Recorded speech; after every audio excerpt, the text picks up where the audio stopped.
유병호는 제가 봤을 때는 그런 부분이 있어요. 도망가야 될 이유가 없었다.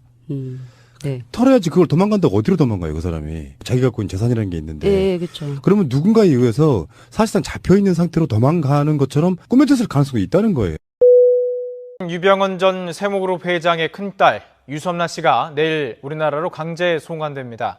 유 씨의 귀국으로 장기미제 사건으로 머물렀던 세월호 비리 수사와 함께 진상조사에도 속도를 낼 수 있을지 주목되고 있습니다. 유병헌 관련돼서 좀 어이없는 부분이 있어서 제가 한 가지 좀 말씀을 드리려고 이어서 좀 말씀을 드리면, 일단 그 정관계 로비 의혹이 많았잖아요. 뭐 골프채 50억 골프채, 맞아요. 예, 그 부분에 대해서 그 법제사법위에서 국정감사 7월 3일날 2014년도 7월 3일날 있었던 그 법제사법위에서 물어봤어요. 당시 황교안 법무부 장관한테. 그러니까 법무부 장관이 뭐라 하냐면 그 정치인이 연루돼 있다는 얘기는 지금까지 자기는 한 번도 듣지를 못했다고. 뉴스에 그렇게 막 빵빵 터지고 그랬는데 자기는 그런 얘기를 전혀 듣지 못했다고 하면서 그런 부분에 대해서 전혀 수사할 계획이 없다고 이제 딱 아예 못을 박아요. 예, 그래서 그 이제 황교안 말처럼 뭐 유병헌 정관계 로비 관련돼서는 수사조차도 되지 않았던 부분을 알 수 있고요. 하나 좀 어이없는 게 2014년도 7월 9일날 그 세월호 국정조사예요. 여기서 이제 권성동 의원이 뭐라고 하냐면 유병헌은 검거를 이제 오랫동안 못 하고 있었잖아요. 근데 검경 그 인력을 동원해서 이제 군대까지 동원을 했는데 그럼에도 불구하고 왜 그 구속을 못 하는데 그 이유가 혹시 어디 있다고 생각하냐고 물어봐요. 이제 법무부 황교안 장관 그 황교안 법무부 장관한테. 그 황교안이 뭐라고 하냐면, 위원님께서도 잘 아시다시피 사실은 우리가 감청 방법을 제대로 원활하게 사용하기 어려운 그런 수사 방법상의 문제가 있고, 또 이 경우에는 종래의 도피범들과 달리 유병헌을 도와주는 많은 조력자들이 있습니다. 그러니까 조력자들이 많고 휴대폰 감청을 못해서 지금 유병헌을 못 잡고 있다는 얘기를 해요. 그러니까 권성동 의원이 검찰이 이제 검거하지 못하는 원인 중에 제일 큰 원인이 휴대폰에 대한 감청법이 없기 때문이라고 하면서, 유병헌이나 뭐 유병헌 그 도피 행각을 돕는 그 주위의 조력자들 휴대폰 감청이 가능했다면 벌써 유병헌 검거했을 거라고 하면서, 국회에서 이런 뭐 큰 사고가 터지거나 아니면 뭐 중대 범죄, 살인 뭐 유괴 이런 게 이제 일어날 경우에 사람들 검거를 좀 쉽게 하기 위해서 휴대폰 감청법을 꼭 통과를 시켜줘야겠다고 권성동 의원이 얘기를 합니다. 그러니까 황교안이 뭐라고 하냐면, 수사의 효율성 또는 뭐 신속한 검거를 위해서 휴대폰에 대한 감청이 꼭 필요하다고. 그래서 이 부분이 꼭 해결이 됐으면 좋겠다고 얘기를 해요. 감청이 안 돼서 유병헌을 못 잡았다고 얘기를 하는 게 이게 말이 되나요? 근데 기억하시겠지만 그때 왜 뭐 송치제 치고 가거나 그러면 내비게이션 그 휴대폰까지 다 했잖아요. 예, 그리고 뭐 유대균이 뭐 서초구 언남초등학교에 왔다 갔다 한다는 얘기를 듣고 또 언남초등학교를 친 뭐 내비게이션이나 이런 걸 3개월 동안 다 조사를 했어요. 그러니까 굳이 이게 아니더라도 해가지고 다 예, 조사를 했거든. 뭐 송치골 가든 송치제 휴게소 해서 한참 시끄러웠던 적이 있었는데, 자기들은 뒤에서 이제 스마트폰이나 내비게이션 같은 거 다 감청하고 확인할 거 다 확인하고 난 다음에 일어난 국정조사였는데 이렇게 얘기를 하는 거예요. 감청이 지금 안 돼서 유병헌을 잡을 수가 없다고. 그런 얘기를 해서 좀 어이가 없어서 말씀을 드리는 거고요. 예, 그 다음에 이제 그 부산지검의 한국 성급 비리 관련돼서 특별수사팀이 구성이 돼요. 이게 이제 2014년도 4월 24일인데, 요게 이제 세월호 그 증개축 과정에서 선박검사를 부실하게 한 그 한국 성급 목포 지부 선체검사원 전모 씨가 이제 구속이 되는데, 현재는 이제 그 대법원 확정이 난 건 아니고 2심까지 진행이 된 상태예요. 2심까지 무죄가 났어요. 네, 무죄가 이제 난 상태고, 근데 이제 1심 재판부가 요거는 이제 한겨레 그 2015년도 10월 21일 기사 내용을 보면, 1심 재판부는 세월호 검사원 전 씨에게 무죄를 선고했다. 이제 한국성급의 사실 조회서와 직원 법정 증언 그리고 탄원서가 가장 큰 영향을 미쳤다고 얘기를 해요. 그러니까 이게 내용이 뭐냐면, 한국성급 회장이 자기 명의로 탄원서를 제출을 해요. 이 사람에 대한 주지 말라고. 업무방해 그 피해자가 더 큰 문제는 뭐냐면, 이 그 검찰이 이게 보통 이제 선박 검사를 제대로 하지 않아서 지금 세월호가 뭐 보건성이 약하고 뭐 이런 이제 원인으로 밝혀졌잖아요. 검찰이 밝혀내기를.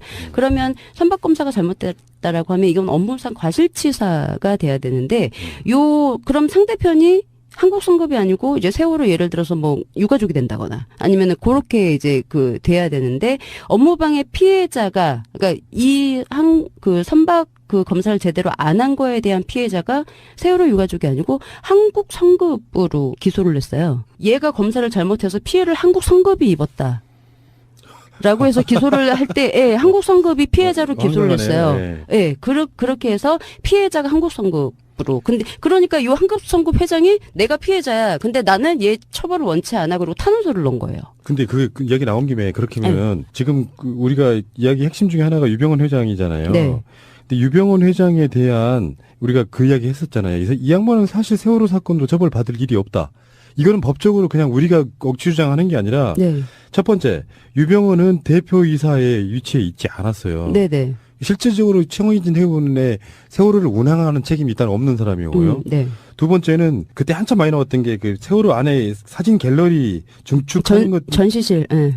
그것 때문에 뭐 안전성이 뭐 보건성이 뭐 나빠졌다 이렇게 이야기하지만 그것마저도 청해진 해운 자체 관련자들한테 있는 것이지 거기에 자기의 어떤 뭐를 냈다고 해서 그게 법적으로는 법적인 책임이 있는 건 아니고요. 그렇죠. 세 번째가 그건데 세월호 안전관리의 그 의무가 네. 선원이나 선장 이런 사람들한테 있는 거지 네. 그 대주주한테 있는 건 아니잖아요. 그렇죠. 그러면 어떤 것도 유병헌 회장한테 어떤 책임이 있다고 볼 수 없는 것이거든요. 똑같아요. 지금 그 한국성급의 그 직원도 마찬가지인 거고. 네. 근데 뭐 보통 이제 그 선사 그러니까 선원을 조사를 하다 보면 구호 책임이 있었으니 근데 먼저 탈출을 했으니 그럼 선원 먼저 조사할 수 있어요. 수사할 수 있어요. 그러면 선원에 대한 안전 교육을 니네 얼마나 시켰니? 1년에 뭐 몇 번이나 시켰니? 조사를 하다 보면 당연히 그 선사를 조사를 하겠죠. 그러면 제대로 뭐 예를 들어서 세금을 냈는지 배를 제대로 운항할 수 있도록 안전 관리를 했는지 투자를 했는지를 보고 거기에서 뭐 예를 들어서 다른데 뭐 돈을 줬다 아니면은 뭐 제대로 투자가 안 됐다라고 하면 회계장부를 열어보고 그렇게 해서 혹시 뭐 위에 뭐 아이오나이 홀딩스나 그렇게 해서 확인할 수는 있겠죠. 근데 뭐 아시겠지만 이번 그 저번 시간에 설명을 드렸겠지만 이거는 그냥 처음부터 유병헌을 잡자였잖아요. 4월 17일부터 유병헌을 잡자였습니다. 그냥 밑도 끝도 없이. 그러니까 우리도 네. 그 당시에도 그런 이야기를 했어요. 그래서 벌써 3년 전에 우리가 그런 이야기를 했다고. 유병헌이 무슨 잘못이 있는데 네. 그게 네. 그 의혹을 제기했던 게 뭐냐면 그 당시에 네. 유병헌은 잡혀봐야 사실상 구속도 못 시킨다. 국민적인 질타는 될 수 있지만 그렇죠. 법적으로 무슨 잘못이 있는지를 그 없는 상태에서 검찰이 네. 그 유병헌은 제가 봤을 때는 그런 부분이 있어요. 도망가야 될 이유가 없었다. 네. 털어야지 그걸 도망간다고 어디로 도망가요 그 사람이. 자기가 갖고 있는 재산이라는 게 있는데. 네, 그렇죠. 그러면 누군가에 의해서 사실상 잡혀있는 상태로 도망가는 것처럼 꾸며졌을 가능성이 있다는 거예요. 예를 들어서 보지도 않았는데 누군가의 무슨 블랙요원 같은 사람들이 와서 누구누구 봤다더라 이런 소문 퍼뜨리면 마치 우리들은 보도상으로 유병헌은 계속 도망다니고 있고 검찰이나 경찰은 그를 찾으러 가는 모양새가 될 수도 있다는 거죠. 네네. 그러니까 처음에 이해가 안 갔던 게 그거였어요. 그러니까 예를 들어서 회장이라고 쳐요. 전체 이제 그 그룹의 회장이라고 쳐요. 그 재산이 없는 거는 아니잖아요. 그러면 어느 회장의 배가 침몰이 됐다고 해서 그 보통은 엄청나게 빵빵한 변호사를 사서 재판을 하죠. 이렇게 도망가서 자살하는 재벌 총수가 어디 있겠어요. 맞습니다. 예, 저는 그게 너무 이해가 처음에 이 주인이라고 하면 아니 그러면은 정관예우와는 판사나 뭐 이런 검찰총장 출신의 변호사들 빠방하게 해서 다 재판한단 말이에요. 그리고 재판 뭐 3심까지 끌어서 다 보통 무죄 받죠.